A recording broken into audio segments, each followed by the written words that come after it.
নমস্কার। কবি শক্তি চট্টোপাধ্যায় রচিত কবিতা সম্পর্ক। সম্পর্কের বাজারে পৌঁছে পা দুটো থেমে গেল। সম্পর্ক ওখানে বিক্রি হচ্ছিল খোলা বাজারে।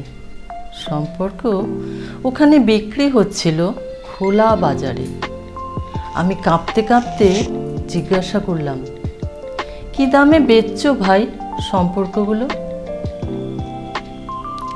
দোকানদার জিজ্ঞাসা করলো, কোন সম্পর্কটা আপনি বানাতে চান? ছেলের না বাবার, বোনের না ভাইয়ের? বলুন কোনটা আপনি চান?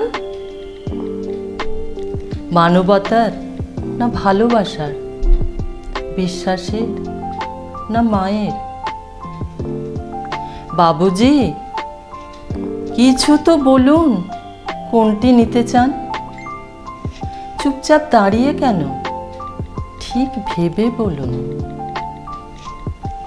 ভয়ে ভয়ে বললাম, বন্ধু। দোকানদার ভিজে চোখে বলল, দুনিয়াটা তো এই সম্পর্কতেই টিকে আছে। তবে মাফ করবেন বাবুজি, এই সম্পর্কটা বিক্রির জন্যে নয়।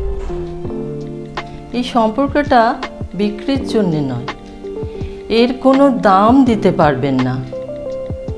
আর যেদিন এটাও বিক্রি হয়ে যাবে, সেদিন দুনিয়াটা উজাড় হয়ে যাবে। সেদিন দুনিয়াটা উজাড় হয়ে যাবে। নমস্কার।